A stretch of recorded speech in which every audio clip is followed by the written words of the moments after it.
Hello children, how are you? कैसे हैं आप लोग? हमने लास्ट टर्न पर why do we fall ill यानी कि हेल्थ से रिलेटेड इस चैप्टर के बहुत सारे बेसिक कंसेप्ट्स डिस्कस किए थे। आज फिर मैं यानी कि आपके बायो टीचर जीपी सिन्हा फिर आपके सामने एक बार इसके सेकंड पार्ट को लेकर के आया हूं और मैं चाहता हूं कि बहुत ध्यान से कंसंट्रेट करें इस चैप्टर पे, क्योंकि ये चैप्टर है हेल्थ से रिलेटेड। और एक बार अगर हेल्थ गड़बड़ हो गई तो आपकी पढ़ाई लिखाई सब चौपट हो जाएगी। तो आपकी पढ़ाई लिखाई बहुत अच्छे से चलती रहे, इसीलिए मैं चाहूंगा कि इस चैप्टर को आप लोग बहुत ध्यान से एक बार पढ़े और एक अच्छी हेल्थ को डेवलप करें बच्चों। देखिए, बात करते हैं इन्फेक्शियस और नॉन इन्फेक्शियस कॉजेस के बारे में। पिछले वीडियो में भी मैंने आप लोगों को बताया था कि इन्फेक्शंस बहुत तरीके के होते हैं।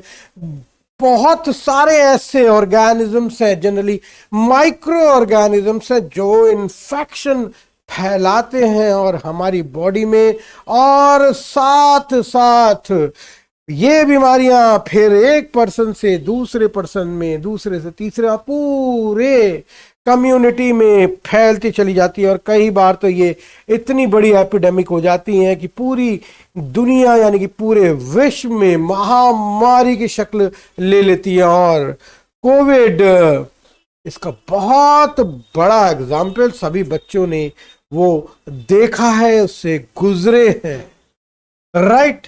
तो infectious diseases are caused by an organism who invades human body by direct or indirect infection।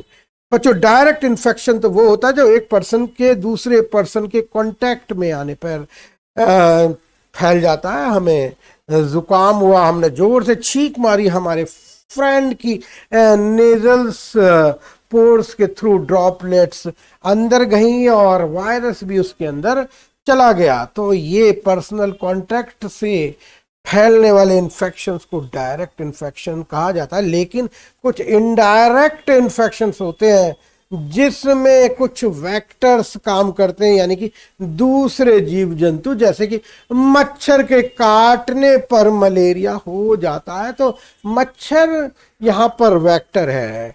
Malaria वाले पेशेंट के बगल में बैठ जाओ तो मलेरिया नहीं होगा, लेकिन हाँ, मच्छर अगर सबको काटता चला जाएगा तो मलेरिया फैलता चला जाएगा। तो ये इनडायरेक्ट इन्फेक्शन कहलाता है।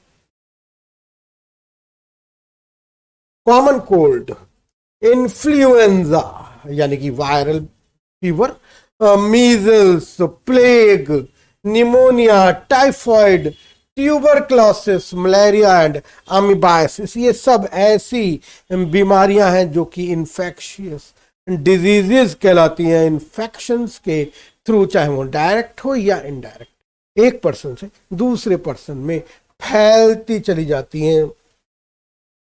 और डिजीज कॉजिंग माइक्रो ऑर्गेनिजम्स, यानी कि जो माइक्रो ऑर्गेनिजम्स डिजीज को फैला रहे हैं उन्हें पैथोजेंस कहा जाता है। ये एक क्वेश्चन एग्जाम में आ जाता है, डिफाइन पैथोजेंस। और जिनमें ये बीमारी पहुंच रही है यानी कि human being, they are called host, right? तो ये दोनों ही टर्म बहुत इंपॉर्टेंट है। The pathogens grow inside the body of host, multiplies reproduction के थ्रू वो पैथोजन अपनी संख्या बढ़ाता चला जाता है ह्यूमन बीइंग्स के अंदर और बीमारी पैदा कर देता है, बाय डिस्ट्रॉइंग होस्ट टिश्यू और by producing toxins, that is poisonous substances. किसी भी तरीके से बीमारी फैलाई जा सकती है, जहरीले सब्सटेंस रिलीज करके या फिर होस्ट टिश्यू को डैमेज करके। The non infectious diseases such as deficiency diseases, degenerative diseases, allergies and cancers, ये एक पर्सन से दूसरे पर्सन में नहीं फैलती हैं बच्चों। यहाँ पर कुछ इन्फेक्शियस डिजीजेज जो कि बैक्टीरिया के थ्रू फैलती है, उनके कुछ एग्जाम्पल जैसे कि cholera, tuberculosis, malaria, measles, small pox, typhoid, anthrax, ये सब बीमारियां bacteria, different kinds of bacteria जिनके नाम यहाँ पर दिए गए हैं, इनके थ्रू फैलती हैं। कुछ इसी तरीके से फंगल प्रॉब्लम्स हैं, ये फंगल डिजीजेज हैं, ये बीमारियों के नाम है कैंडिडाइसिस, मेनिंजाइटिस, रिंगवर्म, एस्परजिलोसिस और बहुत सारी बीमारियां और उनको फैलाने वाले फंगल ऑर्गेनिजम्स यहां पर दिए हुए हैं। इसी तरीके से वायरल प्रॉब्लम्स, बहुत सारी प्रॉब्लम जो वायरस के द्वारा उत्पन्न होती हैं, उनके भी एग्जाम्पल्स मैंने यहाँ पर दिए हुए हैं। और बच्चों इसी तरीके से हेलमिंथ्स यानी कि वर्म्स, बहुत सारे ऐसे वर्म्स भी हैं जैसे कि round worm, hook worm, tape worm and so many worms are there जो बीमारियां फैलाते हैं हमारे शरीर में। प्रोटोजोन्स भी बहुत सारी बीमारियां फैलाते हैं हमारी बॉडी में। हमारी बॉडी के अंदर ये माइक्रो ऑर्गेनिजम्स डेवलप होते हैं और मल्टीप्लाई करके हमारी बॉडी के अंदर बहुत सारी डिजीजेस पैदा कर देते हैं। अमीबाइसिस, डाइसेंट्री, ये सब इसी के एग्जाम्पल्स हैं। और फैलने के लिए ये बीमारियां, इन्फेक्शंस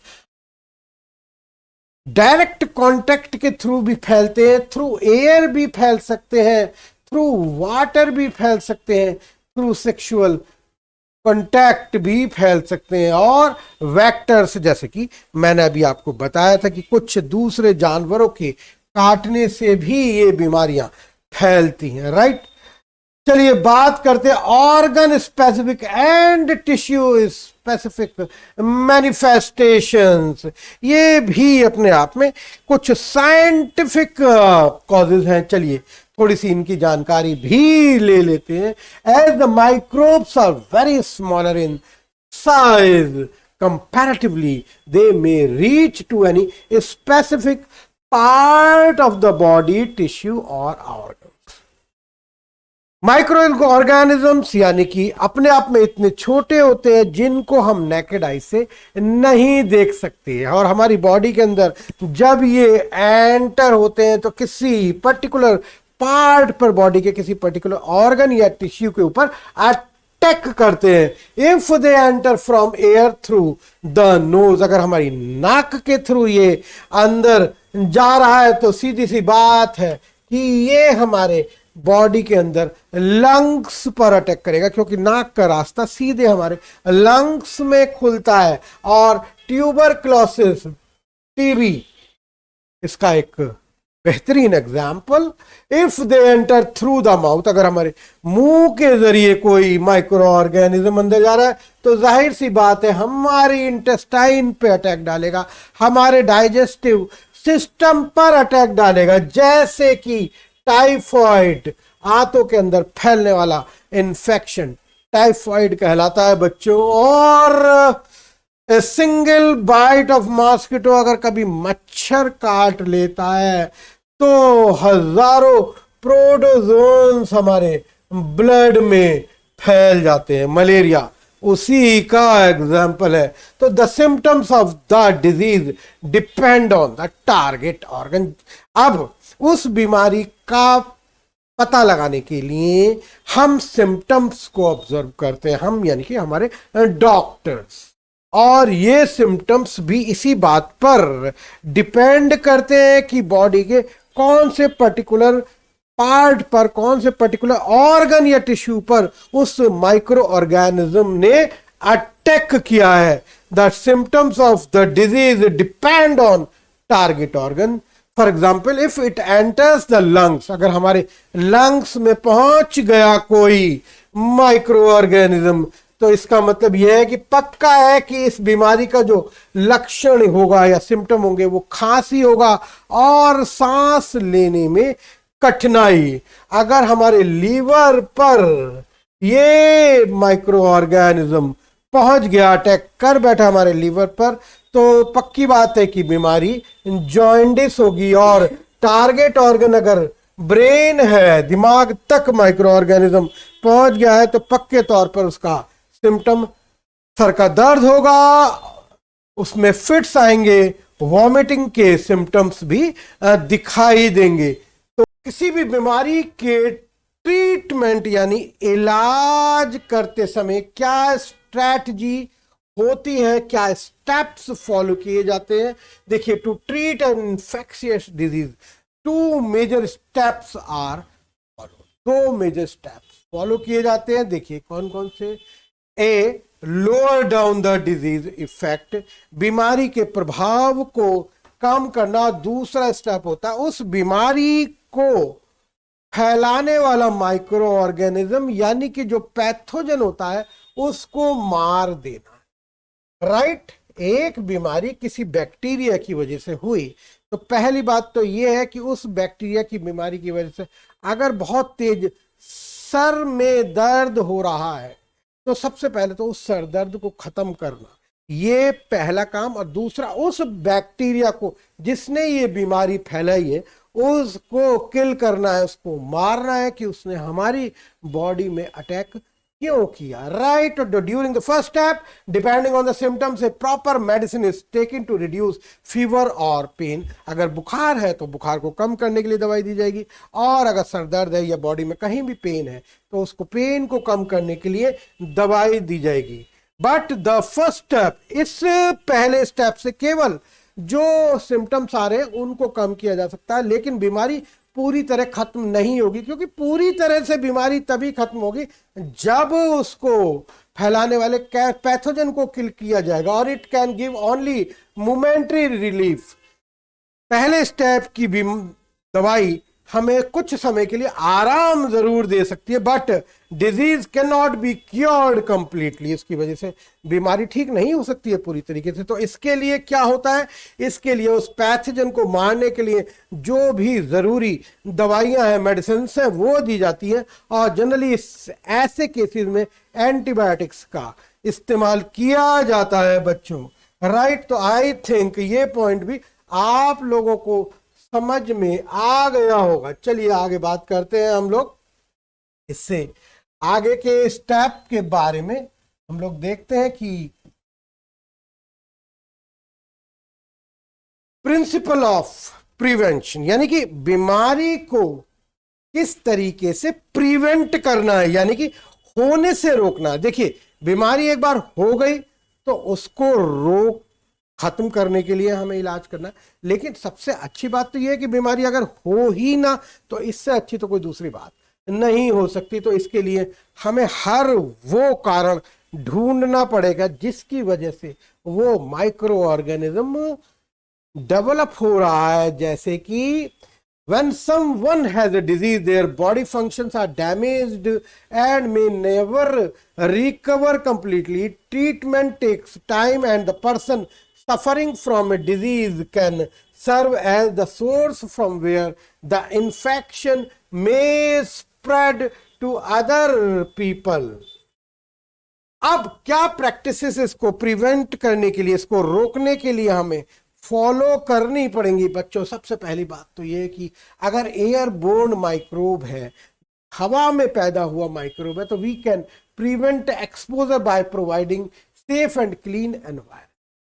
उस एनवायरमेंट को हमें क्लीन करना पड़ेगा। अगर वाटर बोर्न माइक्रोब है, पानी के द्वारा पैदा हुआ माइक्रोब है, पानी के अंदर वो माइक्रो ऑर्गेनिज्म डेवलप हो रहा है, तो हमें ड्रिंकिंग वाटर को देखना होगा, टेस्ट करना होगा, और पूरी तरह से साफ ड्रिंकिंग वाटर प्रोवाइड करना होगा। और अगर वेक्टर बोर्न इन्फेक्शन है तो हमें उस वेक्टर को रोकना होगा, मच्छरों को। जनरली इस तरीके की बीमारी में मॉस्किटोज बहुत अच्छा रोल प्ले करते हैं in the form of vector.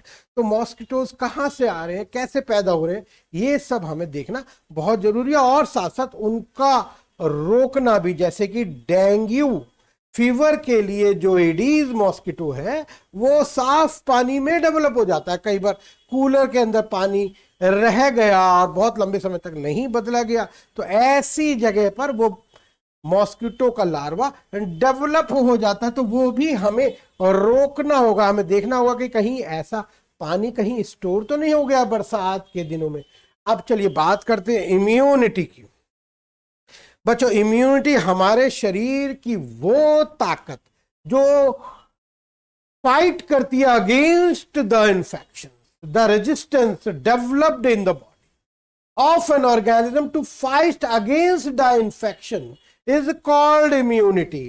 Right बच्चों, the immunity system, the immune system of our body is normally fight with microbes, micro organism से फाइट करता है। हमारे शरीर के जितने हम कमजोर होंगे उतनी जल्दी हमें बीमारियां पकड़ती हैं। अगर हम हेल्दी हैं तो हमें बीमारियां उतनी तेजी के साथ बच्चों नहीं पकड़ती हैं। क्यों? ऐसा क्यों है? ऐसा इसलिए है कि अगर हम हेल्दी हैं तो हमारा इम्यून सिस्टम भी पावरफुल होगा, और अगर हमारा इम्यून सिस्टम पावरफुल है तो बीमारी फैलाने वाले माइक्रोब से बहुत अच्छी तरीके से फाइट कर सकता है। लेकिन हम खुद कमजोर हैं, हमारा इम्यून सिस्टम भी कमजोर है, तो हम कैसे फाइट करेंगे? हम जल्दी जल्दी बीमार पड़ते रहेंगे। इसीलिए हमें अपनी हेल्थ का ध्यान रखना बहुत जरूरी है, ताकि हमारा इम्यून सिस्टम भी बहुत इम्प्रूव हो सके, बहुत पावरफुल हो सके। बच्चों, इसके लिए कुछ बीमारियों को पहले से अपने इम्यून सिस्टम में बीमारियों की रोकथाम करने के लिए बचपन में ही कुछ